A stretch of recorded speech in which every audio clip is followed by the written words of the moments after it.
Yuk jadi bagian dari dakwah kami. Dukung operasional dakwah dan sosial kami, raih pahala amal jariah yang terus mengalir sampai hari kiamat. Oke, Assalamualaikum warahmatullahi wabarakatuh. Alhamdulillah, kita selalu memuji Sang Pencipta Allah atas segala nikmat dilimpahkan kepada kita, terutama nikmat Islam dan iman. Karena dengan Islam dan iman kita jadi mengenal Tuhan kita Allah, dan dengan mengenal Tuhan kita Allah, kita jadi punya panduan hidup. Kita tahu mana yang boleh dan tidak boleh. Dari makanan, minuman, pendapatan, pergaulan, apa saja aktivitas kita. Dan ini sebuah nikmat yang sangat melimpah. Sehingga kita tahu mana benar dan mana salah. Dan semua yang diajarkan oleh Allah Subhanahu wa taala itu semuanya baik. Allah mencintai dan membuat manusia mencintainya. Seperti misalnya jujur, amanah, tanggung jawab, bakti sama orang tua, jenguk orang sakit, apalah bantu orang susah. Semua itu Allah cintai, Allah berikan pahala yang besar dan juga Allah buat manusia menyukainya. Dan semua yang Allah larang, mencuri, menggunjing, memfitnah, memukul, membunuh, apa saja. Itu Allah benci dan Allah buat manusia dasarnya membencinya. Dan ini nikmat yang sangat besar Allah memberikan kepada kita agama ini. Belum lagi nikmat-nikmat yang lain dari pasangan hidup, dari keturunan, dari harta, dari apa saja. Termasuk kesempatan dan peluang. Semua itu nikmat yang Allah perintahkan kita untuk menikmati dan juga bersyukur kepadanya. Manusia ini hanya disuruh menikmati dan bersyukur. Kita pada saat lapar, pilih makanan yang kita inginkan, gurih, manis, panas, hangat, dingin. Kemudian setelah itu kita nikmati saja. Kita makan, lalu kita syukuri. Bahkan makanan dan minuman yang kita konsumsi, lewat ukuran sepertiga jari kita saja di tenggorokan, kita sudah tidak ada ikut campur lagi. Bayangkan kalau kita ditugaskan oleh Allah untuk memilah-milah dari makanan dan minuman yang kita konsumsi, mana yang vitamin untuk tulang, mana yang untuk darah, mana yang untuk otot, proteinnya misalnya, itu akan kerepotan sendiri. Tapi betul-betul Allah mudahkan buat kita. Oleh karena itu, kalimat syukur ini bukan pilihan, tapi sudah kewajiban kita selalu mengatakan Alhamdulillah. Termasuk juga di sini bagi teman-teman yang Allah panggil untuk mendatangi rumah Allah SWT, kita ibadah umrah di sini. Dan semoga teman-teman kita yang mengikuti acara live ini yang belum ibadah dan juga kerabat kita, kenalan kita di sana bisa Allah mudahkan satu waktu juga mengerjakan ibadah ini insyaAllah. Ini nikmat yang luar biasa yang harus kita syukuri dan kita maksimalkan. Dan rasa syukur itu dengan kita memperbanyak ibadah kepadanya. Baik, selanjutnya kita panjatkan salam hormat kita kepada Nabi besar Muhammad sallallahu alaihi wa ala alihi wa sahbihi wasallam sebagaimana Allah terperintahkan kita untuk mengucapkan salam hormat kepada beliau. Di hari Jumat, sore hari seperti ini kita sudah tahu ada waktu mustajab di mana Allah Subhanahu wa taala memang memberikan peluang untuk setiap muslim. Kata Nabi SAW dalam hadis yang sahih, ada dua riwayat, riwayat An-Nasai dan riwayat Imam Muslim. Kalau hari Jumat ada 12 waktu, enggak ada seorang muslim yang berdoa di situ kecuali akan diijabah oleh Allah Subhanahu wa taala. Dan salah satu pendapat adalah perbanyaklah selepas asar sampai terbenam matahari. Maka sebelum kita mulai ta'lim kita berdoa kepada Allah Subhanahu wa taala, semoga Allah menerima seluruh amal-amal soleh yang pernah kita kerjakan, yang sedang kita kerjakan, yang akan kita kerjakan sampai menjelang ajal datang nanti dengan pahala yang sempurna, dan semoga seluruh dosa yang pernah kita kerjakan, sengaja tidak sengaja, kecil ataupun besar, dimaafkan oleh Allah Subhanahu wa taala, dan semoga saja Allah isi sisa umur kita ini semua dengan ketaatan, serta Allah menyatukan kita semua di surga Firdausnya tanpa hisab. Allahumma amin. Baik, pada kesempatan ini insyaAllah teman-teman sekalian kita akan membahas tema renungan hidup. Saya berikan judul begitu. Kita kembali kepada pondasi dasar dulu. Pondasi dasar yang harus kita mengetahui atau harus kita ketahui dalam Islam. Misal contoh, coba teman-teman beberapa menit ke depan ini merenungi pertanyaan-pertanyaan yang saya lemparkan dan coba kembali kepada fitrahnya masing-masing. Fitrah itu masih sesuatu yang alami ada dalam diri kita. Kita akan temukan jawaban yang pasti sama. Gitu kan? Misal contoh, pernahkah kita bertanya, kenapa saya ada di muka bumi ini? Kira-kira kenapa kita ada di sini? Lebih jauh daripada itu. Siapa yang menciptakan kita ini? Kemudian, siapa yang mengatur kita harus lahir dari sperma ayah ini dan keluar dari rahim ibu ini? Karena kita betul-betul tidak bisa milih. Saya nggak mau ibu ini, saya nggak mau ayah itu. Mau baik mereka atau buruk, tetap saja kita sudah harus seperti itu. Kemudian juga siapa yang menentukan jenis kelamin kita? Ya laki-laki atau perempuan, kita nggak bisa milih. Lahir ya sudah seperti itu. Kita sendiri nggak bisa milih, orang tua kita pun tidak bisa milih. Dokter hanya bisa mengatakan, oh ini jenis kelamin laki-laki atau perempuan misalnya. Kemudian juga lebih jauh daripada itu, siapa yang menentukan warna kulit kita, paras wajah, postur tubuh, bentuk dan warna mata, jenis rambut, dan segala hal yang berhubungan dengan jasad kita ini. Yang setiap hari kita pakai sebagai sebuah fasilitas. Pernah gak sejenak teman-teman sekalian kita dulu dan kita coba renungin masalah ini. Kira-kira dari mana semua ini? Ya. Kemudian kita kembangkan lagi di luar tubuh kita fenomena di sekitar kita. Ya. Seperti misalnya pergantian siang malam. Kita pagi tadi misalnya jelas setiap pagi akan sama terbit matahari, aktivitas kita sama. Kemudian nanti siang hari, kemudian sore kayak begini, nanti tiba malam terbenam matahari. Ada fenomena yang selalu kita lihat nih. Ya. Yang sangat besar sekali. Ya. Cuman kadang-kadang manusia ini dilalaikan oleh syaitan, dia lupa yang besar dan dia masih merundungi hal kecil. Mungkin bagi manusia, sebagian manusia yang hatinya tidak diisi dengan keimanan, dia akan kaget melihat di saat lampu di ruangan ini menyala tiba-tiba tanpa sebab. Dan pasti dia mengatakan, siapa yang nyalakan? Kalau kita katakan, dia nyala sendiri. Nggak mungkin. Pasti dia akan tolak dengan akal fitrahnya. Akal normalnya dia, nggak mungkin, kok bisa nyala sendiri? Building ini tanpa ada yang bangun, tiba-tiba kita mengatakan, oh ini ada tiba-tiba aja begitu. Pasti orang ateis pun akan mengatakan, tidak mungkin. Tidak masuk akal. Kok bisa ada semuanya tanpa ada yang membuat? Itu fitrah namanya, alami. Ya. Semua orang sebenarnya nanti akan punya jawaban sama mengerucut satu titik gitu. Sama dengan masalah musim. Musim dingin, musim panas. Ya. Kita nggak bisa milih, kita cuma bisa melaluinya. Manusia cuma bisa mengatur pakaiannya, mengatur pola makannya, pola tidurnya, ya di saat musim dingin atau musim panas atau musim hujan dan seterusnya. Lebih jauh daripada itu berbagai jenis tumbuh-tumbuhan yang ada di sekitar kita. Pohon yang bisa dinikmati sebagai sayuran, buah-buahan, dan subhanallah akan begitu. Misalnya jeruk, akan seperti itu jeruk itu. Akan seperti itu bentuknya, akan seperti itu juga warna jenisnya, akan seperti itu juga nama bahasa yang berkembang di seluruh dunia. Tidak berubah. Itu juga dengan apel, begitu juga dengan anggur, begitu juga dengan, dan uniknya tidak pernah habis. Gitu. Kalau ada yang mengatakan misalnya, kan ada yang menanam. Baik, kalau kita pertemukan hasil survei di lapangan yang diadakan oleh para ilmuwan, tentang berapa persen sih sebenarnya lahan di muka bumi ini yang dipakai oleh manusia untuk bercocok tanam, dengan berapa persen lahan yang tidak dikelola manusia tapi menghasilkan banyak yang sama, bahkan lebih melimpah dari buah-buahan, dari sayuran, di hutan misalnya. Maka ditemukan persentasenya sangat kecil yang dikelola oleh manusia itu. Terlalu banyak lahan di muka bumi yang tidak dikelola dan menghasilkan lebih banyak daripada hasil manusia yang manusia produksi misalnya. Begitu juga dengan hewan-hewan, ayam. Tidak pernah habis ayam itu selalu ada. Manusia cuma tahu ya membeli bibitnya, induk sama ya, jantan sama betinanya, kemudian mengembangbiakkan. Tapi dari mana asalnya dan kenapa selalu ada? Bukankah setiap hari disembeli? Bukankah juga menikah mati? Nah, contoh. Kemudian di sekitar kita juga ada udara. Kita tinggal hirup misalnya. Hembusan-hembusan udara kita bisa rasakan. Ya. Kemudian juga air, kadarnya, tempatnya. Ya. Air itu setiap hari kita pakai, tapi kita mungkin tidak merenungi keajaiban yang ada di situ. Itu keajaiban yang luar biasa gitu. Ya. Kemudian juga api misalnya. Kenapa dia panas? Siapa yang membuatnya panas? Ya. Tanah. Ya. Dengan segala macam fungsinya. Kita bisa bercocok tanam, bisa mengambil hasil dari dalam, dari pertambangan, kita bisa membangun di atasnya, kita bisa berpijak di atasnya. Kemudian kita lihatlah umumnya semua di daratan, di langit, di bumi atau maaf di kedalaman lautan maksud saya. Segala macam ada di atasnya, di dalamnya dan di bawahnya. Dari mana semua ini? Siapa yang menciptakan? Siapa yang merawat? Siapa yang mengurus? Saya pernah subhanallah di rumah kami di Condet. Satu waktu saya mau keluar pengajian. Waktu itu pengajian saya jam 10 pagi. Biasanya saya keluar jam 9 supaya nggak telat. Waktu itu subhanallah, qadarullah ada aktivitas udzur syar'i, saya nggak bisa keluar kecuali setengah 10. Pas saya mau keluar, biasanya saya siram tanaman. Di depan rumah ada tanaman, saya suka dengan tanaman, maka saya siram gitu.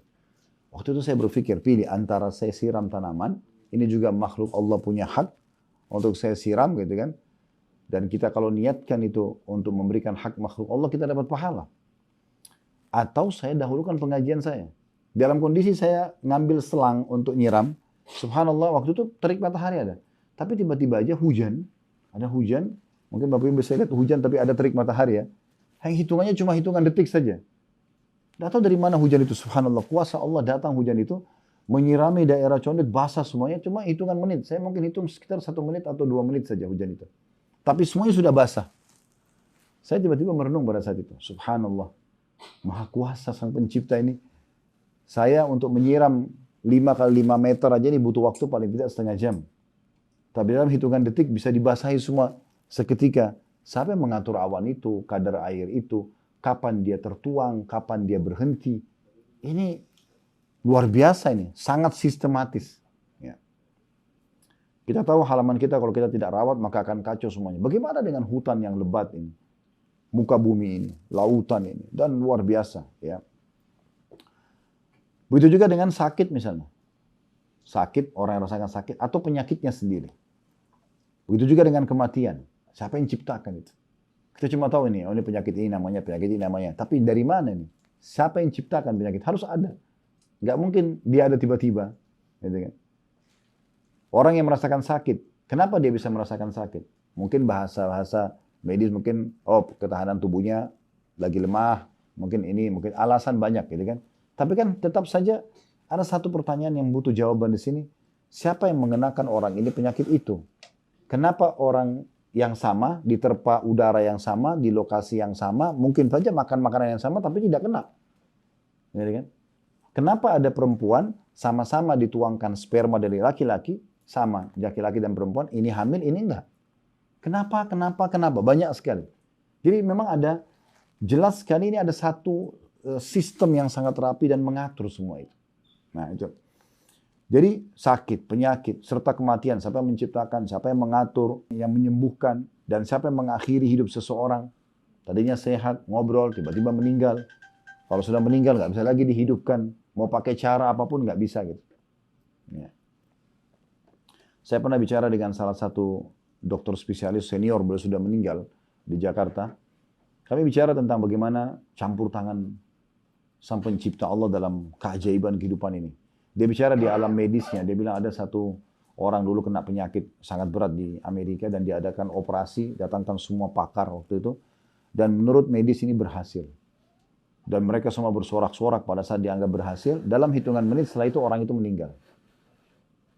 Yang habis dioperasi ini yang dianggap berhasil secara medis, yang mereka harus mengeluarkan biaya besar, mengerahkan semua tenaga terhebat di alam medis itu, ternyata orang itu meninggal. Dan setelah meninggal mereka nggak bisa buat apa-apa. Ini siapa yang atur sistem ini gitu?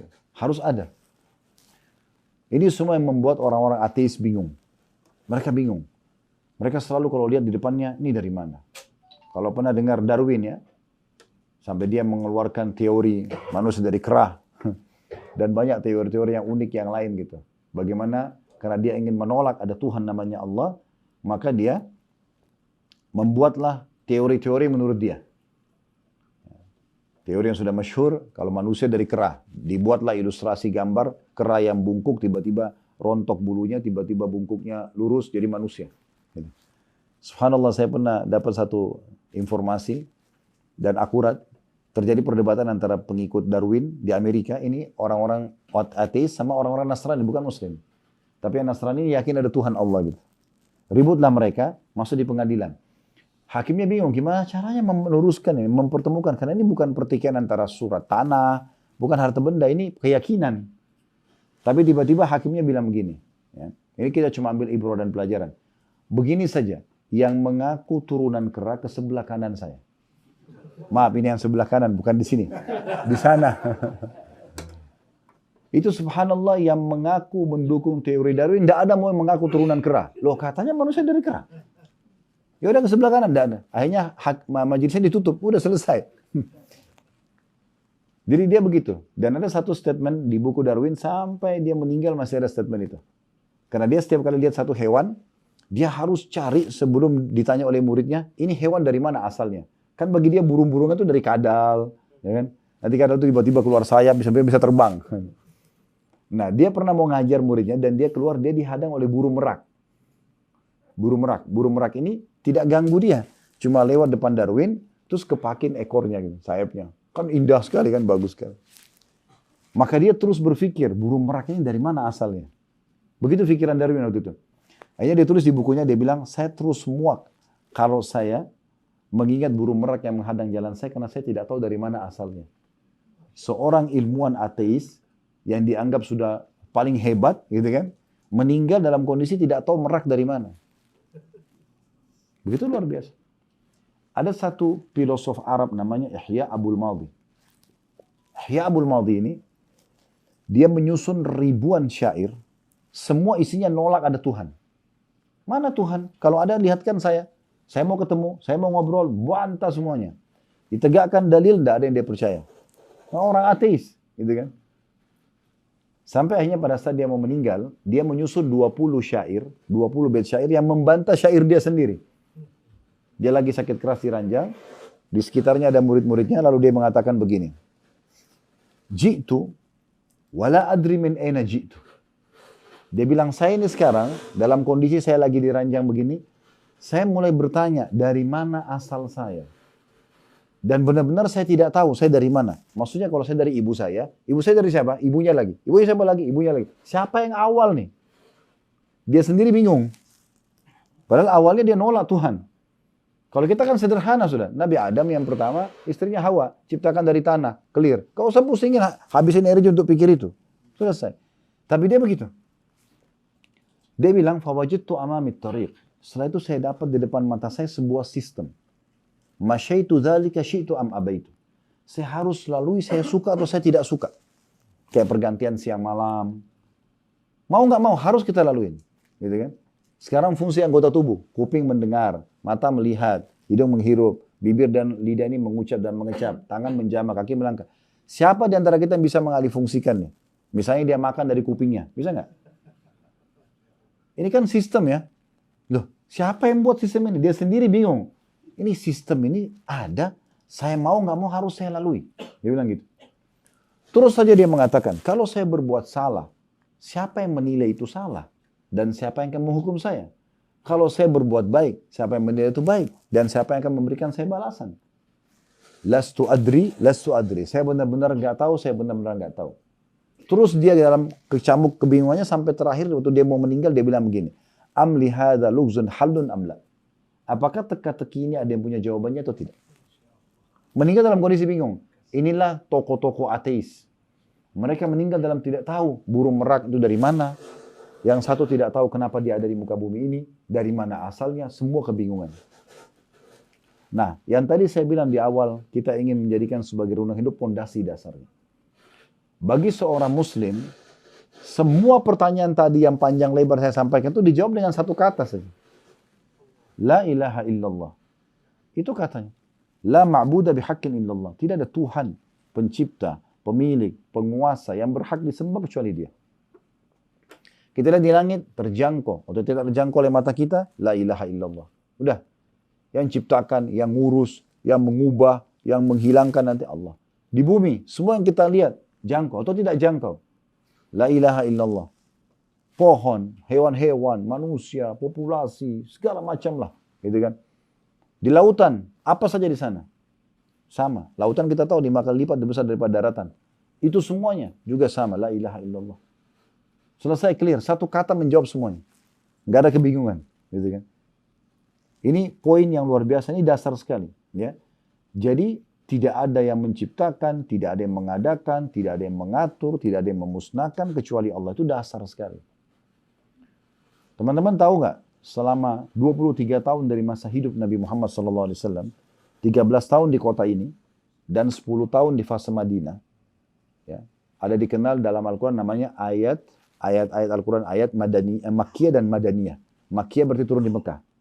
Madaniyah itu turun di Madinah. Kalau kita lihat hukum-hukum perintah agama, syariat ya, itu semua di Madinah umumnya. Perintah puasa Ramadan, itu tahun 2 Hijriah, pas perang Badr. Ya, di tahun 16, di tanggal 15 Ramadan itu perang Badar itu perintah berpuasa Ramadan sekaligus perintah jihad yang pertama, gitu kan. Kemudian perintah haji itu tahun 9 Hijriah, perintah zakat, banyak syariat itu turun di Madinah. Di Mekah apa isinya? 13 tahun. Perintah sholat itu terjadi setelah kejadian Isra Mi'raj. Itu Isra Mi'raj terjadi di tahun 11 dari masa kenabian. Setelah 10 tahun Nabi berdakwah di sini, tahun ke-11 baru terjadi Isra Mi'raj itu. 10 tahun ini Nabi buat apa aja di Mekah? Apa yang didakwakan? Ini dia, kalimat la ilaha illallah. Jadi ayat-ayat Mekah itu semua berisikan apa? Tentang umat-umat sebelum kita yang kufur kepada Allah, Allah binasakan, yang beriman itu Allah selamatkan, tentang surga dan neraka, tentang balasan hari kiamat. Itu isinya ayat-ayat Makkiyah itu. Jadi memang kalau kita lihat fase dakwah Nabi SAW itu lebih banyak kepada penanaman ini. Karena kalau ini sudah baik, lahirlah kader-kader umat ini seperti Abu Bakar, Umar, Utsman, Ali, yang sudah kenal Tuhannya, syariat itu gampang diterima. Kalau akidahnya sudah benar gitu. Ini hal dasar sekali. Nah kalau kita sudah tahu ini teman-teman sekalian, coba kita buka Al-Quran ya. Saya minta teman-teman buka aplikasi Al-Quran di handphonenya. Kita coba renung, kita daburi beberapa ayat. Kita mulai dari surah Yunus ya. Surah nomor 10. Ayat 31-nya ayat ini turun 1400 tahun yang lalu. Dan akan terus ditilawakan oleh orang beriman sampai hari kiamat.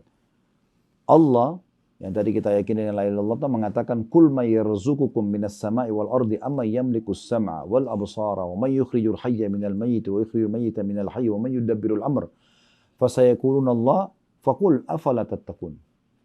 Katakan, siapakah yang memberikan rezeki kepadamu dari langit dan bumi? Dan siapakah yang kuasa menciptakan pendengaran, penglihatan, dan siapakah yang mengeluarkan yang hidup dari yang mati? Dan yang mengeluarkan yang mati dari yang hidup. Telur kalau kita pecahin, kita makan, digoreng, ya kan? Dia kayak benda mati aja sebenarnya. Tapi kalau kita biarin nama induk ayam, maka jadi makhluk hidup, kan seperti itu, ya. Dan siapa yang mengatur segala urusan, pergantian siang malam, musim, populasi, segala macam. Maka jawaban terakhir adalah mengerucut kepada Allah. Maka katakanlah, mengapa kamu tidak bertakwa kepadanya? Ya. Kemudian juga dalam surah Al-A'raf, surah nomor 7 ayat 54.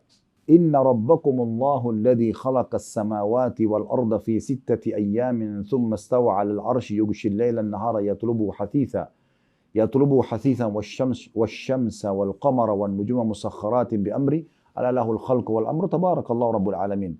Sesungguhnya Tuhan kamu ialah Allah. Siapa Allah itu? Yang telah menciptakan langit dan bumi dalam 6 masa. Ya. Lalu dia bersemayam di atas arsy singgasananya. Dia menutupkan malam kepada siang. Jadi yang menggantikan siang malam, jawabannya sudah Allah. Gitu kan? Yang mengikutinya dengan cepat. Dan diciptakan pula matahari, bulan, bintang-bintang, masing-masing tunduk kepada perintahnya. Ingatlah, menciptakan dan memerintah hanyalah hak Allah. Maha suci Allah, Tuhan semesta alam ini. Kemudian surah Dukhan.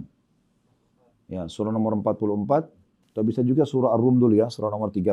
Surah nomor 30 ayat 27 bunyinya. Wa huwa alladhi yabda'ul khalqa thumma yu'iduhu wa huwa ahwanu alaih. Wa lahul matharul a'la fis samawati wal ardu wa huwal azizul hakim. Dan dialah yang telah menciptakan manusia dari permulaan. Sperma sama sel telur. Atau manusia Nabi Adam dari tanah sama Hawa dari tulang rusuknya. Gitu. Kemudian mengembalikan atau menghidupkannya kembali. Setelah mati akan ada kebangkitan. Dan menghidupkan kembali itu akan lebih mudah baginya. Dan baginya lah sifat yang maha tinggi di langit dan di bumi. Dan dialah yang maha perkasa lagi maha bijaksana. Ya. Jadi memang kalau kita mau lihat ya. Kalau kita berjalan sesuai dengan akalnya orang-orang ateis ini. Mengaku tidak ada Tuhan. Misalnya kan kita ini baca ayat Al-Quran kita yakin ada Tuhan Allah. Nah ini dalilnya gitu. Di muka bumi ini sudah ada manusia yang pernah mengaku Tuhan. Kan masyhur Fir'aun, Namrud, ya.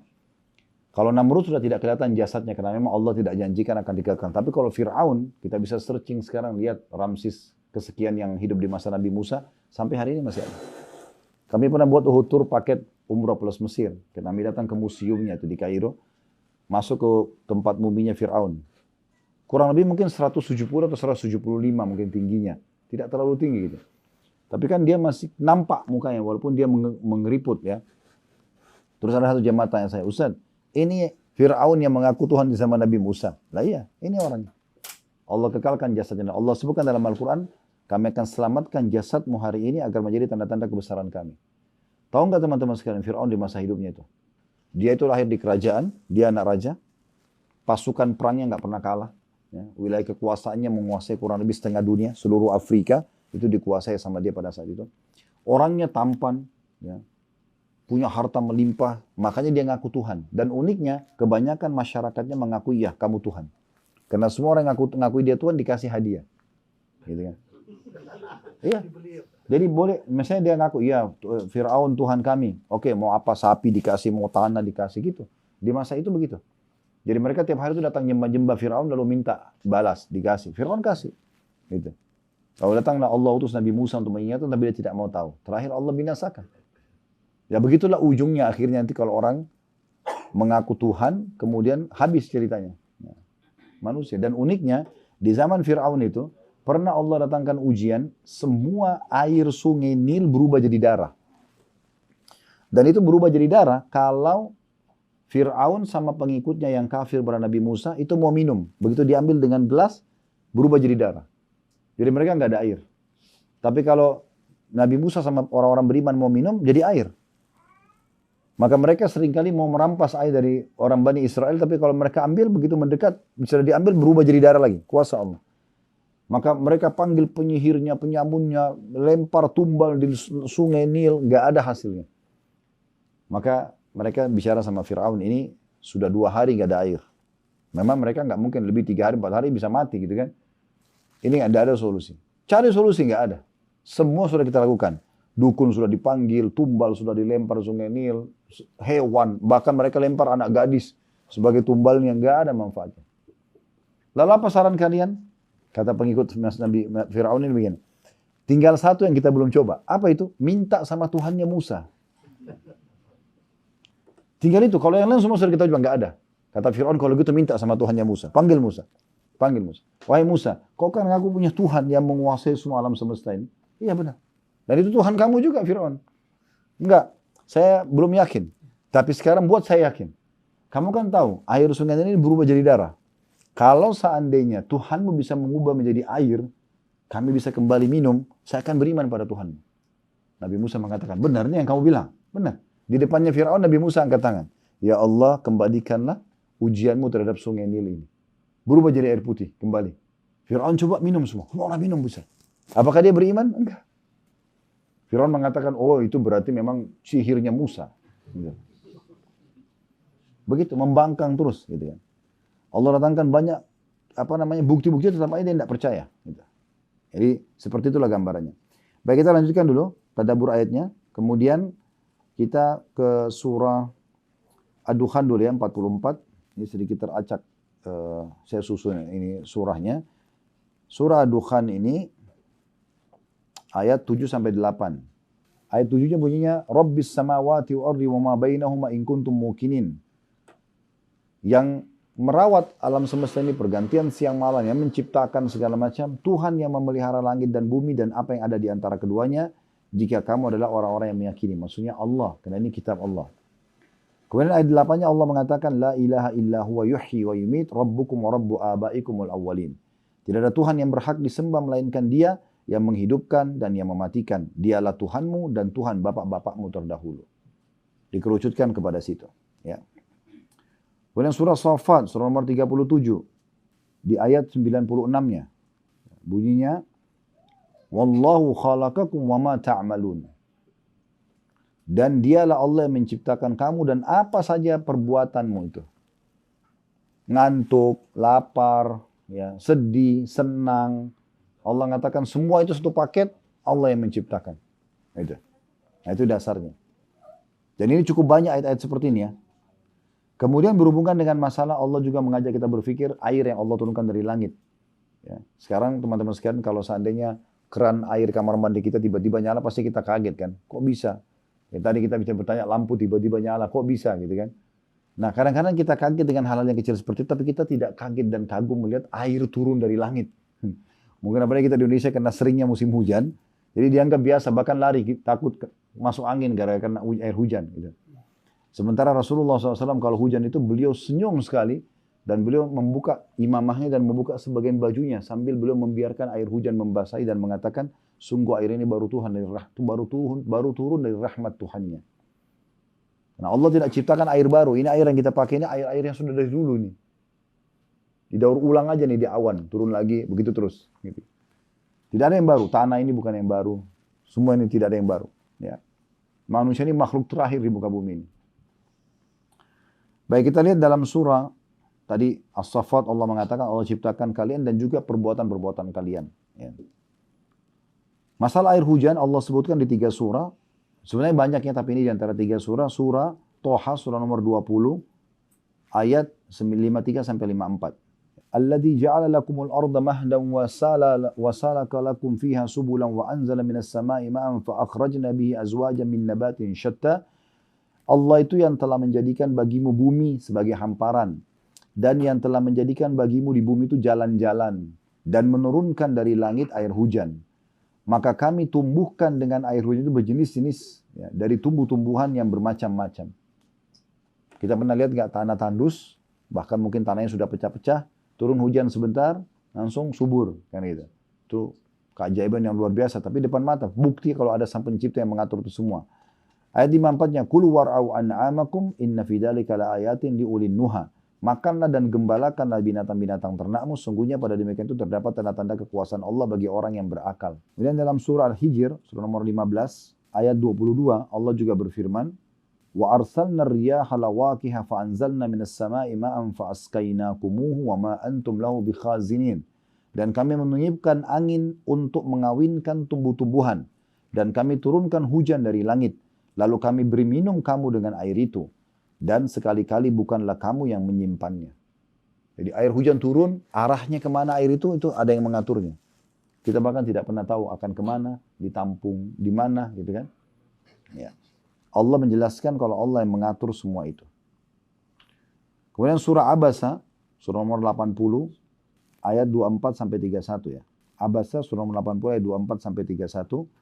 Bunyinya, "Falyanzuril insanu ila ta'amih." Cobalah manusia itu memperhatikan makanannya. Yang biasa kita makan, sayuran, buah-buahan, ya, semua itu. Ayat 25-nya, "Anna sabbabnal ma'a sabba." Sesungguhnya kami benar-benar telah mencurahkan air dari langit. 26-nya, "Tsumma syaqaqnal arda syaqqa." Lalu kami belah bumi itu dengan sebaik-baiknya sehingga air bisa menyerap ke dalam. 27-nya, "Fa'ambatna fiha habba." Lalu kami tumbuhkan biji-bijian dari bumi itu. 28-nya, "Wa 'inaban wa qatba." Anggur dan sayur-sayuran. "Wa zaitunan wa nakhla." Zaitun dan juga buah kurma. "Wa hadaika gulba." Dan kebun-kebun yang lebat. "Wa fakihatan wa abba." Dan buah-buahan serta rumput-rumputan. Ya. Kalau kita sambung sampai ayat 32-nya, lebih tepat, "Mata'an lakum wa li'an'amikum." Untuk kesenangan dan kebutuhan kalian dan binatang-binatang ternak kalian. Intinya sebenarnya kalau kita mau datangkan ayat-ayat seperti ini banyak sekali. Tapi kita ingin merucutkan kepada poin dasar daripada dakwah semua para nabi-nabi. Bahkan ada surga dan neraka, adanya orang kafir dan beriman. Itu karena kalimat la ilaha illallah. Dan ini harus selalu kita tanamkan dalam diri kita. Tidak ada Tuhan yang berhak disembah kecuali Allah dengan sebenar-benarnya. Sehingga kita hanya bergantung, hanya memohon, hanya takut kepadanya. Baik, kita masuk ke pertanyaan selanjutnya tentang masalah kalau kita sudah tahu Tuhan kita Allah dan cukup banyak bukti berhubungan dengan masalah itu. Subhanallah, saya niat ingin menyusun tema ini memang untuk Bapak Ibu. Tadi pas khutbah Jumat bahasanya itu. Imam Masjid Haram tadi membahas tentang bantahan terhadap orang-orang ateis. Ya. Hah? Iya, jadi bahas tadi itu saya ikutin tadi khutbahnya. Oh, Masya Allah disinggungkan tentang bagaimana bantahan terhadap orang-orang ateis gitu ya. Bagaimana mereka tuh bingung dengan kehidupan mereka, bagaimana mereka tuh sendiri tidak tahu arah hidupnya, gitu kan. Mereka tidak tahu mana tuh kesenangan dan kebahagiaan hakiki yang mana, mereka tidak tahu semuanya. Makanya mereka hanya mendapatkan sementara, sesaat, dan mereka bentrok dengan hati nuraninya dan akal fikirannya sebenarnya. Nah, Allah SWT juga menggambarkan dalam banyak ayat tentang orang-orang yang seperti ini. Nanti mereka kalau ya sudah dalam keadaan genting, mereka akan kembali ke fitrahnya. Pernah dengar nama Ikrimah bin Abu Jahal, sahabat Nabi, anaknya Abu Jahal. Ikrimah ini dulu benci sekali dengan Islam, tapi setelah pembebasan kota Mekah, dia melarikan diri, mau ke Ethiopia. Karena dia tidak masuk Islam. Subhanallah, Allah kasih dia hidayah di atas kapal. Jadi rupanya banyak di atas kapal itu orang-orang seperti dia penyembah berhala. Mereka yakin Ka'bah itu rumahnya Allah, tapi mereka syirik, menyekutukan Allah kan. Mereka juga masih anggap patung-patung itu sebagai Tuhannya. Bahkan lebih kuat keyakinan terhadap patung daripada Allah. Besok insya Allah di pameran Wahyu, Bapak Ibu akan lihat cuplikan tentang masalah nabi-nabi ini dan bagaimana prosesi penyimpangan manusia, tapi dalam bentuk ilustrasi gambar nanti. Ya. Tapi yang jelas, ya, kalau kita lihat bagaimana penyimpangan yang terjadi di manusia ini, itu luar biasa. Ya, penyimpangannya tidak masuk akal, karena mereka menyimpang dari fitrah yang sebenarnya. Ya. Mereka keluar dari fitrah yang sebenarnya. Maaf, tadi saya mau sampaikan kisah apa ini? Ikrimah. Ikrimah radhiyallahu anhu akhirnya melihat orang-orang yang di atas kapal itu, yang sama-sama dia penyembah berhala. Jadi mereka kalau keluar mereka bawa patung yang mereka anggap Tuhan, dan patung ini uniknya dibeli di pasar, gitu kan? Ya, mereka beli di pasar. Jadi dibeli di pasar dengan nama-nama mereka. Jadi mereka yang pahat, mereka yang ukir, mereka yang kasih nama. Kalau rusak mereka yang perbaikin. Jadi kan lalu dipanggil Tuhan. Maka waktu itu terjadi ombak besar menghantam kapal mereka. Ikrimah waktu itu karena lari dari Mekah nggak bawa patung, dia nggak bawa Tuhannya. Maka dia lihat orang di sekitarnya yang punya patung ini semua. Waktu lagi terjadi ombak besar, mereka pada mohon-mohon sama patung itu. Tapi karena ombak makin besar, patung mereka lempar. Akhirnya mereka angkat tangan ke langit sambil mengatakan, ya Tuhan, langit dan bumi selamatkan kami. Maka kata Ikrimah, Maha Suci Allah, ini yang Muhammad dakwakan untuk kembali kepada Tuhan yang sebenarnya. Dia kembali ke Mekah lalu dia masuk Islam. Gitu kan? Kalau pernah dengar Amr bin Jamuh, ya, dan beberapa sahabat Nabi di Madinah, mereka itu penyembah berhala. Amr bin Jamuh itu awalnya punya Tuhan dia, patung di rumahnya, dia taruh patung itu dan dia selalu tiap hari bubuhi minyak wangi, dia selalu ajak ngobrol, dia minta doa sama patung itu. Rupanya anak-anaknya lebih dulu masuk Islam. Anak-anaknya ingin dakwahi orang tuanya, bersikuku dengan tradisi itu, susah gitu. Gimana caranya?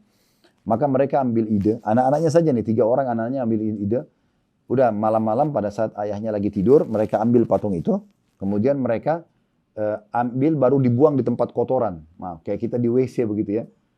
Mereka buang di dekat itu penuh dengan kotoran hewan-hewan dan manusia. Berumuran. Waktu bangun Amr bin Jamuh pagi hari dicari, mana Tuhannya hilang gitu. Ya.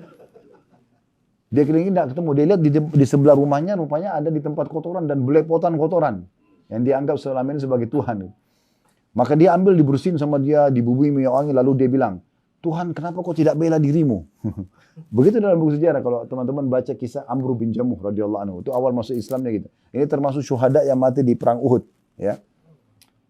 Jadi beliau akhirnya ambil, terus dia tak bubuhi minyak wangi, habis itu diambil, dia kasih pedangnya digantung di leher Tuhannya. Lalu dia bilang, kalau nanti ada yang ganggu lagi kamu, belah ya diri kamu. Begitu kisahnya. Rupanya dia tidur, anak-anaknya curi lagi. Diambil lagi, ditaruh lagi di kotoran yang sama. Dan mereka ganti pedangnya Amru dengan bangkai anjing waktu itu. Maka besok paginya dia bangun, dia lihat Tuhannya masih, dia bilang katakan, kalau memang kau Tuhan, tidak mungkin seperti ini keadaan kamu. Maka dia akhirnya mencari, ya, siapa namanya, Mu'adz bin Jabal radhiyallahu anhu, lalu kemudian dia, Mus'ab bin Umair, lalu kemudian dia masuk Islam di tangan Mus'ab radhiyallahu anhu ajma'in. Jadi seperti itulah teman-teman sekalian. Nah, kita sayangkan di masa kita sekarang masih banyak umat Islam yang seperti itu. Masih yakin dengan patung, masih yakin dengan jimat. Padahal batu-batu itu tidak memberikan manfaat dan mudarat bagi mereka.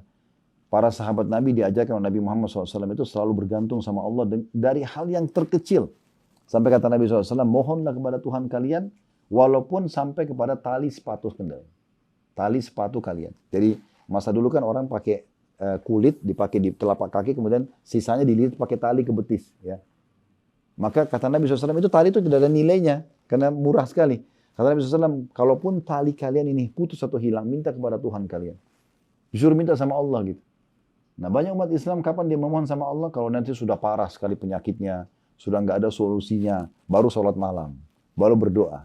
Padahal Islam mengajarkan kita, Allah mengajarkan kita apa? Sebelum aktivitas kita berdoa dulu sama Allah. Sebelum makan berdoa, sebelum tidur berdoa, sebelum berhubungan biologis berdoa, sebelum keluar rumah, kan berdoa semua. Berarti kita berdoa dulu, libatkan dulu Allah, kemudian baru kita beraktivitas. Nah, seperti itu ajarannya. Baik, pertanyaan sekarang yang muncul teman-teman sekalian, lalu untuk apa saya diciptakan? Untuk apa kira-kira kita ada di sini?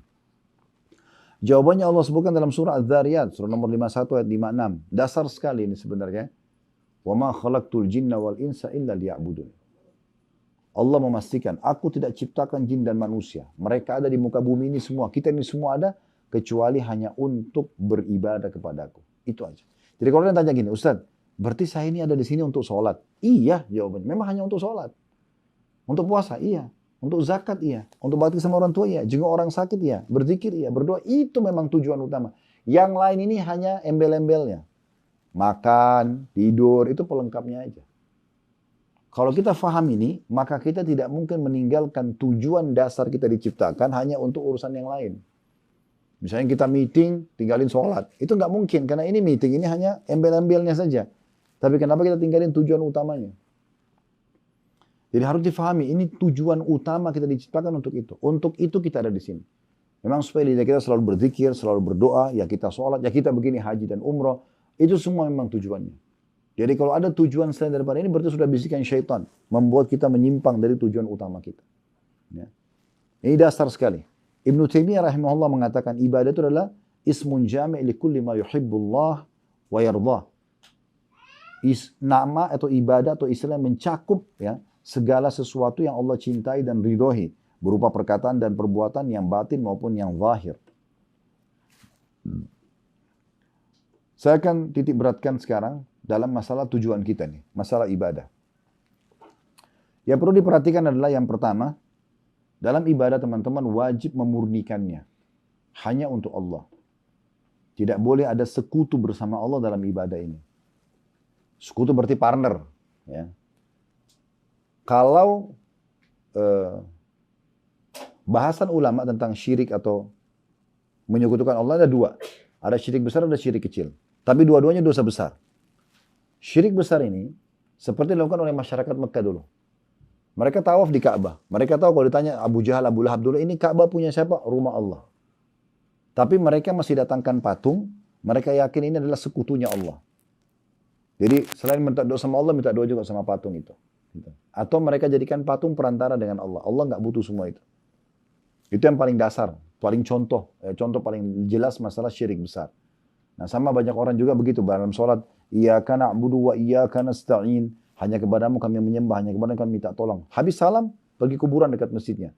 Lalu bilang, hai fulan, hai si fulan, tolonglah saya, sembuhkanlah saya. Ini sama syirik kepada Allah SWT. Kenapa nggak minta? Kalau kita yakin, kata Imam Nawawi rahimahullah, saya bingung melihat orang yang mohon-mohon pada kuburan, padahal sebenarnya di dalam kuburan itu adalah sosok manusia seperti dia, tapi sudah jadi tulang belulang, tidak bisa memberikan manfaat apa-apa. Kenapa dia masih minta sama itu? Kenapa para nabi-nabi kita masih bacakan salawat? Nabi Muhammad SAW kita masih bacakan sallallahu alaihi wasallam. Itu kan kita minta agar ditambahkan rahmat. Nabi saja masih membutuhkan itu. Kita doakan beliau. Begitu juga dengan para sahabat ridwanullah alaihim. Maka orang yang sudah meninggal butuh kita berikan doakan. Bukan kita yang butuh pada mereka. Nabi SAW sudah contohkan cara ziarah kubur yang benar. Datang, ucapin salam, doakan, pulang. Kan begitu. Jadi tidak lebih daripada itu. Memang begitu ajaran Nabi SAW. Jadi jangan sampai kita berbuat kesyirikan yang kita tidak sadari. Ini bahaya sekali. Termasuk banyaknya orang pergi ke dukun, menggunakan jimat. Ini bahaya sekali. Ya. Karena kata Nabi SAW, man allaka tamimatan faqad asyrak. Siapa yang menggantungkan jimat pada tubuhnya, maka dia telah syirik. Nah dukun-dukun di Indonesia ini karena dia tahu kita mayoritas muslim, supaya kelihatan ada Islamnya ditulis dalam bahasa Arab. Ya. Ya. Saya baca itu, ini apa ini? Bukan ayat Al-Quran. Bahkan saya pernah baca di salah satu, dulu di Irian, saya pernah diundang sama salah satu jemaah kita. Habis sholat saya jelasin masalah syirik, diundang, Ustaz tolong ke rumah saya ada kertas ditempel sama orang tuanya di belakang pintu kamar. Saya, ini bukan sombong teman-teman, tapi dari SMP saya belajar bahasa Arab. Sampai selesai S1 di Madinah, saya belajar. Insya Allah belasan tahun lah. Tapi saya baca tulisan bahasa Arab, saya nggak ngerti. Apa ini? Lama saya perhatikan, apa ini gitu. Masa ada bahasa Arab yang kita sudah tiap hari nulis, ya kan? Ikut ujiannya, kok nggak ngerti gimana? Setelah lama saya perhatikan, mungkin bisa 10 menit saya perhatikan. Ternyata itu bahasa Melayu ditulis Arab. Ya, isinya tulisannya itu ini adalah nama-nama 7 orang Ashabul Kahfi dan ini nama anjingnya. Siapa yang nempel di rumahnya tidak akan masuk pencuri, tidak akan begini dan begitu. Ini luar biasa. Kertas bisa bantu begitu, bagaimana ceritanya gitu? Ya. Al-Quran mulia bukan? Mulia kan? Baik. Sekarang kalau seandainya Al-Quran itu saya pegang begini, tanpa saya baca, ngusir setan nggak? Enggak. Banyak orang salah paham tuh. Dia pasang ayat kursi kaligrafi, dia pikir bisa ngusir setan. Tidak. Terbukti kalau kita nggak bisa tidur malam, coba ambil Al-Quran. Baca. Ngantuk nggak? Sambil baca Quran dia setan masih ada. Apalagi kalau tidak dibaca. Jadi jangan salah paham. Jadi kalau dikasih kertas-kertas dilipat-lipat itu harus dipelajari dulu. Al-Quran aja masih belum bisa ngusir setan langsung, harus dibaca. Gitu kan. Baru bisa, apalagi kalau tidak. Saya pernah juga jelasin tuh di salah satu pengajian di Jakarta Selatan. Itu ada, habis pengajian ada satu ibu kasih saya, Ustaz tolong dilihat ini. Waktu dia nikah dia dikasih rupanya. Sama guru ngajinya gitu. Ada di map kecil, di dalamnya ada kertas. Fotokopian. Begitu saya buka, saya sudah tahu, oh ini sudah pasti aneh-aneh. Karena huruf hijaiyah dibolak-balik, kotak-kotak, gambar burung, apalah segala macam. Ini gak jelas ini. Gak pernah ada di masa Nabi SAW, tidak pernah di masa sahabat, gak pernah. Kan Nabi bisa saja tulisin sahabat ya, ini tempel di rumah kamu, ini tempel di baju kamu, tapi gak pernah ada. Sama juga dengan terlalu mengkultuskan kuburan. Nabi SAW meninggal tahun 11 Hijriah, di awal tahun 11 Hijriah. Aisyah meninggal radhiyallahu anha itu di masa kerajaannya Muawiyah bin Abi Sufyan. Ya. Jadi beliau masih hidup puluhan tahun setelah meninggalnya Nabi SAW. Ini keranjangnya Aisyah, ini kuburannya Nabi. Satu ruangan. Belum ada satu riwayat pun Aisyah mengatakan, wahai muslimin ambil tanah kuburannya Nabi ini berkah. Tidak pernah dinukil kisah itu. Sahabat datang ucapin salam pergi. Itu terus yang mereka nukil. Tidak pernah sama sekali. Mereka tidak pernah taruh bunga, mereka tidak pernah siram air di kuburannya Nabi. Itu dicontohkan. Kenapa kita nambah-nambahin? Jadi banyak sekali hal-hal yang kadang-kadang kita menyimpang. Nah, jadi dalam ibadah ini kita harus hati-hati. Ya. Yang pertama sekali diperhatikan kita tidak boleh syirik. Jangan mempartnerkan Allah dengan makhluknya. Kemudian kita bisa lihat dalilnya. Salah satu dalil saja ini ya. Dalam Al-Quran itu. وَمَنْ يَدُعُ مَا اللَّهِ إِلَهًا آخَرَ. Ini dalam surah Al-Mu'minun. Surah nomor 23 ayat 117 ya. وَمَنْ يَدُعُ مَا اللَّهِ إِلَهًا آخَرَ لَا بُرْهَانَ لَهُ بِهِ فَإِنَّمَا حِسَابُ عِنْدَ رَبِّهِ إِنَّهُ لَا يُفْلِحُ الْكَافِرُونَ. Dan barang siapa yang menyembah Tuhan yang lain di samping Allah, maksudnya menyekutukan Allah dengan makhluknya, padahal tidak ada satu dalil pun baginya dalam hal itu. Tidak ada alasan untuk menyatukan Allah dengan makhluk. Sesungguhnya perhitungannya di sisi Tuhannya. Dan sesungguhnya orang-orang kafir tidak akan pernah beruntung. Ini poin pertama diperhatikan dalam masalah ibadah ya. Jadi tidak boleh syirik kepada Allah SWT. Murnikan ibadah itu. Yang kedua, harus mutaba'ah. Mutaba'ah ini maksudnya mengikuti Nabi SAW. Ya. Mengikuti Nabi SAW. Karena Nabi SAW mengatakan, Taraktu fikum amran ma'in tamassakum illam tadillu abada. Aku tinggalkan pada kalian dua perkara. Kalau kalian berpegang dua, kalian tidak akan pernah sesat selamanya. Kitabullah wa sunnati. Berpegang pada kitab Allah dan sunnahku. Jadi harus sesuai dengan apa yang diajarkan Nabi SAW. Makanya beliau mengatakan dalam sholat, Sallu kama ra'aitumuni usolli. Sholatlah kalian sebagaimana aku sholat. Dalam haji dan umrah, khudhu anni manasikakum. Ambillah manasik dariku. Gitu kan? Beliau selalu contohkan. Bahkan Nabi pernah contohkan sholat. Itu saking inginnya sahabat lihat sampai beliau naik di atas tangga mimbarnya. Dan mempraktikkan di hadapan mereka. Supaya mereka melihat bagaimana cara Nabi SAW melakukan perbuatan tersebut. Dan Abu Bakar pernah menasihati Umar. Mengatakan, wahai Umar, di mana Rasulullah SAW pijakkan kakinya, di situ kau pijakkan kakimu. Jangan tambah, jangan kurangi. Ya, itu poin penting. Jadi harus mengikuti Nabi SAW. Ada hal yang penting yang harus kita ketahui teman-teman sekalian. Pelanggaran itu bisa kita kategorikan dua ya. Ada pelanggaran yang sudah jelas. Misalnya gini, orang peraturan kantor masuk jam 7, keluar jam 5 sore. Ada orang yang sengaja datang jam 8 pagi, keluar jam 4 sore.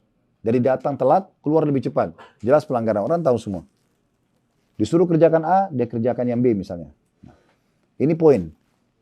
Ini orang semua tahu. Ada pelanggaran lainnya orang banyak tidak sadari nih. Yaitu mengerjakan apa yang tidak diperintahkan. Itu pelanggaran. Contoh misalnya, teman-teman masuk ke kantor, jadi pegawai. Bekerjalah kita di situ. Misal anggaplah ini ruangan. Saya sekarang pegawai, saya masuk, ini ruangan saya dikasih oleh perusahaan misalnya. Kemudian inilah mejanya, pakai kain biru begini, ini dindingnya, ini lukisannya dan seterusnya. Terus kemudian inisiatif dari saya, kayaknya kain biru ini kurang bagus, saya kurang suka, saya sukanya merah. Saya beli pakai uang sendiri. Perusahaan nggak suruh nih. Ini lukisan kayaknya kurang bagus deh, saya suka lukisan hewan aja misalnya. Contoh, oh di sini ini pohonnya kurang bagus nih, saya mau ganti pohon yang lain. Misal contoh, inisiatif dari saya sendiri. Pelanggaran bukan? Pelanggaran, karena perusahaan tidak mau itu. Ya. Nah seperti itu, Allah mengutus Rasulullah SAW sudah membawa contoh, jangan dilakukan yang beliau tidak lakukan. Karena kita tidak lebih pintar dari Nabi alaihi salatu wassalam. Cukupkan dengan apa yang Nabi perintahkan. Coba teman-teman begini. Saya ingin coba renungi ya ini. Ini aktivitas sehari-hari saja. Kalau kita ikutin sunnah, itu sudah banyak sekali. Banyak sekali. Nih, azan subuh. Kayak misalnya nanti besok subuh azan, kita sholat qobliyah ya. Sunatul fajr. Sebentar lagi, iqamah. Antara azan iqamah kita disunahkan berdoa. Sholat subuh 2 rakaat. Habis itu, ada zikir pagi petang. Dulu sampai syuruk misalnya. Ya. Duha masuk. Sedikit kita istirahat, maksud duha. Habis sholat duha, istirahat sebentar aktivitas, masuk waktu duhur. Itu duha antara 2 sampai bebas. Jumlah rakaatnya pendapat paling kuat bisa berapa saja.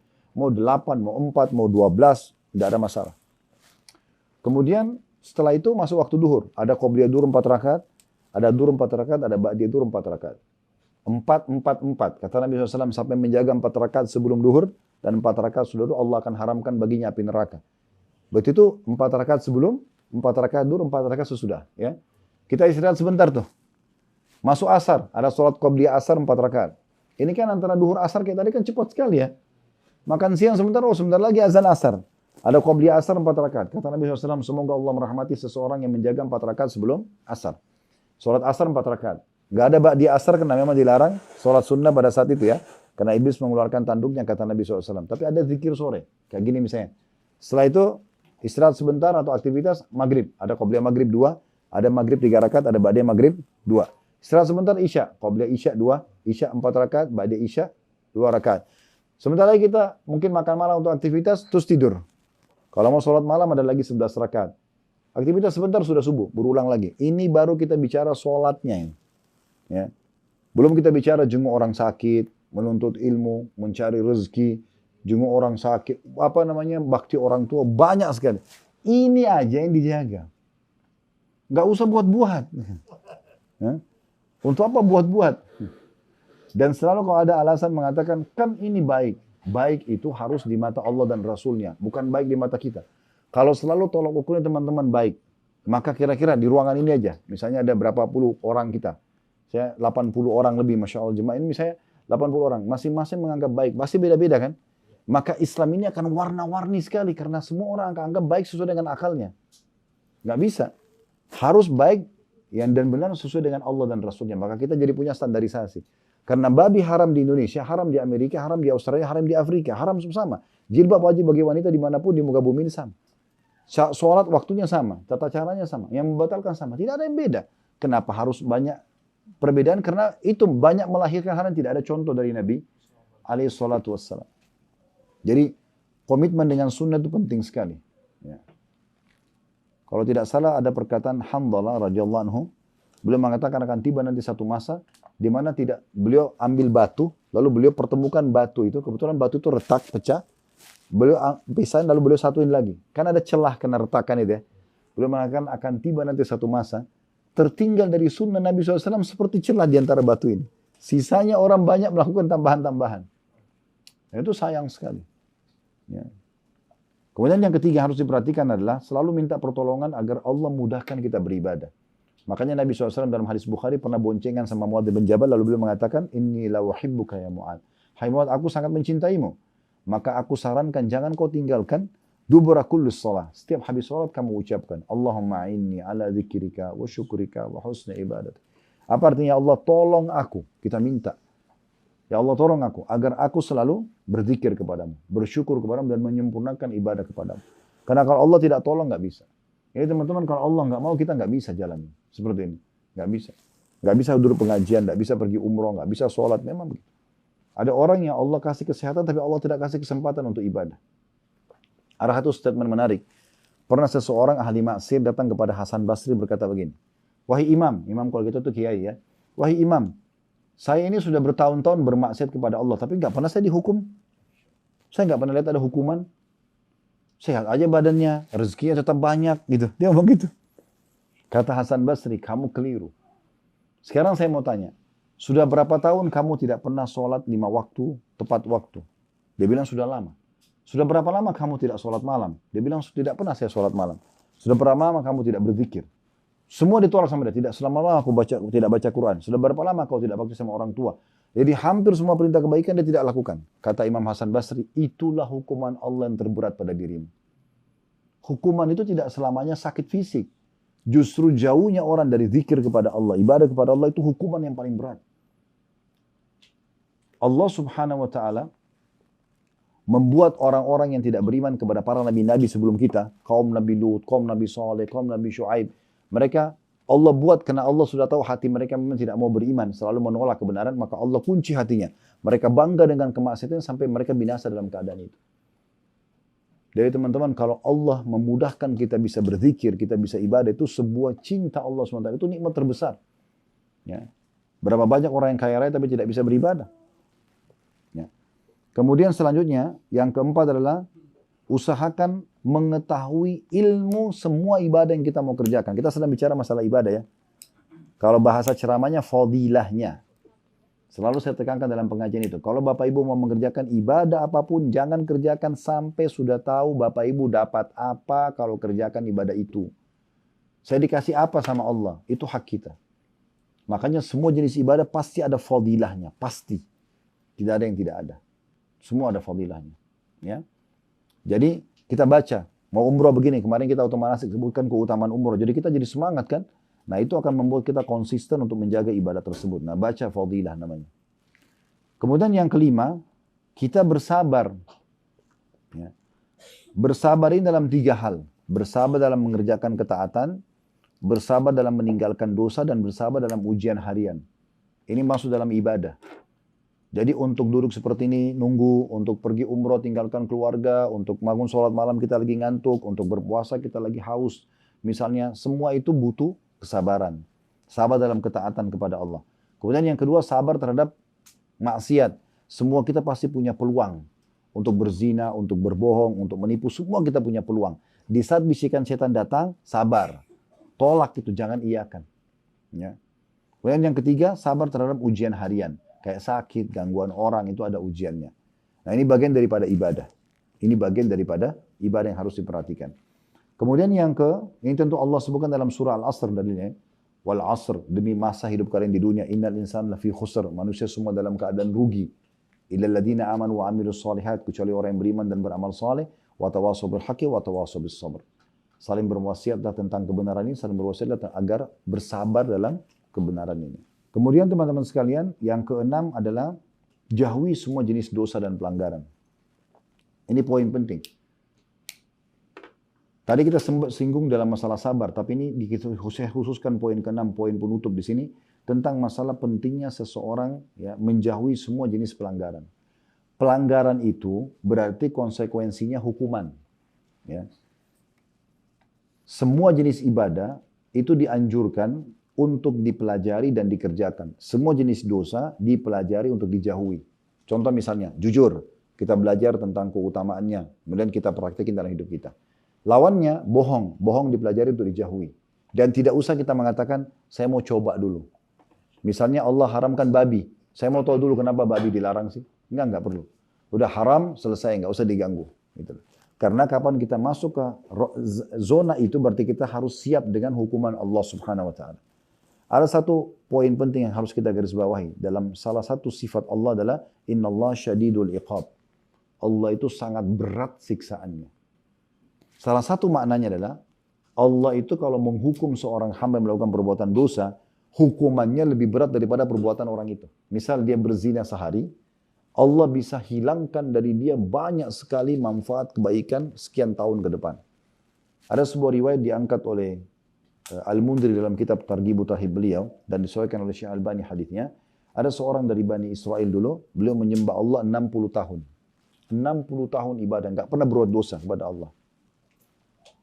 Di tahun ke-61, di tempat ibadah dia datang seorang pelacur. Menggoda dia, akhirnya dia berzina selama 6 hari. 6 hari saja.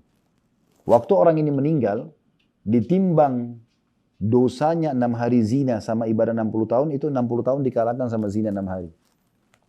Padahal 60 tahun dia ibadah. Jadi jangan anggap remeh dosa itu. Oh dosa ini gak apa-apa, ini kok cuma sekali. Ini kok cuma gampang bisa tobat. Gak bisa begitu. Berarti kita siap dengan konsekuensi. Gitu kan? Makanya dalam Islam itu kan tegas sekali. Kalau orang sudah menikah terus berzina, hukumnya apa? Rajam kan? Rajam itu dilempar sampai mati loh. Berarti orang kalau sudah menikah, kemudian dia berzina, dia membuka pintu untuk dia dibunuh dalam Islam ini. Berat banget itu. Ya. Supaya orang tidak melakukannya. Ya. Oleh karena itu teman-teman jangan buka pintu itu. Jangan buka pintu itu. Jadi usahakan kita betul-betul selamat dari semua godaan-godaan yang berhubungan dengan masalah dosa. Jadi tidak usah dicoba gitu ya. Abdullah bin Mas'ud berkata radhiyallahu anhu, seseorang tidak mencari ridho manusia lalu mendatangkan murka Allah.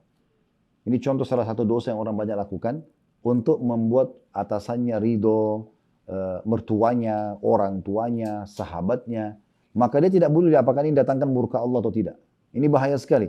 Seseorang tidak mencari ridho manusia lalu mendatangkan murka Allah. Allah sungguh memuji orang yang berjuang di jalannya, maka sama sekali tidak khawatir dengan celaan manusia. Maksudnya harusnya orang-orang yang betul-betul taat kepada Allah itu tidak pernah peduli. Selama Allah haramkan, mau satu dunia mengatakan tidak apa-apa coba saya, dia tidak akan coba. Selama Allah halalkan walaupun orang lain melarangnya, dia tetap bisa menikmatinya. Tolak ukurnya di situ. Abu Hazm berkata, atau Abu Hazim, dia seorang yang terkenal dengan kezuhudannya dan kedekatannya kepada Allah. Ditanya, apa saja harta Anda? Ia menjawab, aku memiliki dua harta yang sangat berharga yang membuatku tidak pernah khawatir miskin. Yang pertama adalah rasa yakin pada Allah. Ini harta yang paling mahal. Yakin ada Allah, Allah yang melihat, Allah mengetahui semua tidak terjadi kecuali dengan izin Allah. Kalau kita sehat, kita lagi kaya, kita lagi melimpah nikmat, yang ciptakan kita Allah, yang ciptakan nikmat Allah, yang bisa pertahankan hanya Allah. Kalau lagi ada ujian, yang ciptakan kita Allah, yang ciptakan ujian, yang bisa berikan solusi cuma Allah. Clear, selesai. Itu sederhananya. Kemudian yang kedua, aku tidak pernah berharap apa yang ada di sisi manusia. Ya. Saya berbagi cerita unik di sini. Ada satu orang, teman-teman sekalian, orang ini miskin. Setiap hari, dia tinggal di Irak. Ini kisah seorang salafus saleh. Dia setiap hari, pendapatannya harian. Setiap hari dia kalau dapat hasil kerja, dia pulang, dia berikan makan keluarganya. Satu hari dia pernah pulang, tidak dapat apa-apa. Sama sekali. Dan masa dulu itu, orang kalau sudah tiba maghrib, kayak kita sebentar lagi ini, sudah gelap. Pasar semua tutup. Orang semua sudah istirahat. Habis isya itu sudah tidak ada manusia tuh di jalan. Semua orang sudah pada tidur gitu. Ya. Jadi dia pulang, dia sudah berusaha sampai malam, tidak dapat apa-apa. Dia pulang ke rumahnya, istrinya tanya, ada makanan hari ini? Dia bilang tidak ada. Saya sudah berusaha, tidak ada. Saya sama anak-anak lapar. Dia bilang, sebentar saya istirahat, saya coba keluar lagi. Waktu dia keluar ini sudah malam, sudah gelap, tidak tahu harus buat apa lagi. Dia bilang, saya keluar, saya tidak tahu harus kemana. Maka saya jalan dan saya ada masjid dekat rumah. Waktu itu orang pakai sumbu dengan minyak zaitun supaya ya, untuk menerangi itu. Dia dipadamkan. Dia nyalakan satu, kemudian dia sholat sama Allah, sholat. Lalu kemudian dia mohon kepada Allah agar Allah mudahkan buat dia dapat rezeki gitu. Di antara doa dia, Allah, sesungguhnya Engkau tahu kalau aku sudah keluar dan berusaha untuk rezeki keluargaku hari ini, tapi memang belum ada, maka mudahkanlah kami agar tidak kelaparan hari ini. Dari kejadian ini terjadi satu hal yang luar biasa. Malam itu, raja yang berkuasa di wilayah itu tidur dan dia gelisah. Dia mimpi meninggal. Ya, dia mimpi meninggal dan dia takut amalnya kurang. Lalu hatinya tergerak ingin bersedekah. Dia ambillah beberapa kantong emas punya dia niat bersedekah. Dan sambil dia mengatakan, dia bangun, dia tidak minta dikawal oleh pengawal, dia mengatakan, ya Allah, sebagai bentuk taubatku kepadamu atas dosa-dosaku, dan aku ingin supaya aku selamat di akhirat dari mimpiku tadi, maka aku membawa harta ini dan aku biarkan tekangan kuda ini engkau arahkan kemana engkau mau. Dia naik kudanya, kemudian kudanya jalan, subhanallah kuda itu mampir di masjid yang ada orang miskin tadi. Begitu dia turun, dia masuk dalam masjid, dia lihat ada satu orang, kemudian dia mendekat, setelah itu dia dengar doanya. Ya Allah, aku sungguhnya hari ini belum makan dengan istri anakku, maka berikanlah kami, jangan biarkanlah kami kelaparan pada hari ini. Setelah selesai berdoa, orang ini mengatakan, si raja bilang, saya sudah mendengar doa kamu, dan saya adalah raja yang berkuasa di sini. Saya ingin sekali bersedekah malam ini, dan saya minta sama Allah agar sedekah saya datang kepada tempat yang tepat yang Allah tunjuk. Dan saya sudah dengar doa kamu, maka saya berikan kepada kamu harta ini. Dan tidak cukup sampai di situ, sebagai bentuk keikhlasan saya kepada Allah, saya akan berikan kesempatan kamu punya akses khusus, bisa ketemu saya setiap saat. Kapan saja butuh apa-apa, tinggal datang kepada saya. Lalu kemudian orang miskin ini mengucapkan kata-kata yang membuat raja ini pun terdiam. Dia mengatakan, ini kekuatan akidah seseorang muslim. Dia mengatakan, kalaupun saya punya hajat wahai raja, saya tidak akan datang kepada anda. Tapi saya akan datang kepada raja yang sebenarnya yang telah mengutus anda datang kepada saya. Nah. Jadi Allah SWT punya cara. Jangan pernah bergantung pada manusia, tapi bergantung kepada Allah Subhanahu wa taala. Allah nanti akan gerakkan manusia untuk memenuhi kebutuhan kita. Itu penting sekali untuk digarisbawahi. Oleh karena itu, kita harus tahu teman-teman sekalian bahwasanya tolok ukur seorang muslim adalah akidahnya. Kapan itu kokoh, maka akan kokoh semuanya. Ya. Tidak ada yang mustahil di mata Allah Subhanahu wa taala. Nabi Zakaria di 15 ayat pertama sehingga dalam surah Maryam itu diceritakan bagaimana beliau Allah jadikan sebagai tanda-tanda kebesaran. Nabi Zakaria nikah umur 30 tahun, istrinya 20 tahun, istrinya mandul. Kemudian 10 tahun dia berdoa terus, setiap hari minta berdoa Allah karunia anak dari istrinya mandul. Belum Allah kasih, 20 tahun belum kasih, 30 tahun belum kasih, sampai umur 100 tahun sudah tua semua. Ya. Dia sudah tua, istrinya tua. Dia 100 tahun, istrinya 90 tahun. Allah gambarkan, Bapak Ibu bisa lihat dalam surah Maryam, surah nomor 19, di ayat-ayat pertama itu. Kalau tidak salah 15 ayat pertama. Bagaimana dia menceritakan kalau saya sudah tua, ya tulang-tulang saya sudah lemah, bagaimana saya bisa punya anak dan istriku mandul. Maka Allah mengutus malaikat mengatakan itu tidak ada yang mustahil bagi Allah Subhanahu wa taala. Maka Allah buat istrinya yang 90 tahun itu hamil dan akhirnya punya anak namanya Yahya. Ya. Sebagai tanda kebesaran. Jadi tidak ada yang mustahil selama itu ya kita minta kepada Allah Subhanahu wa taala. Jadi jaga hubungan baik dengan Allah, Allah akan perbaikin semua yang lainnya. Dan siapa yang bergantung pada Allah, Allah akan punya kebutuhannya. Dan siapa yang bergantung pada makhluk, Allah akan biarkan dia dengan makhluk tersebut. Allahu a'lam. Subhanakallahumma bihamdika, asyhadu an la ilaha illa anta astaghfiruka wa atubu ilaik. Wassalamualaikum warahmatullahi wabarakatuh.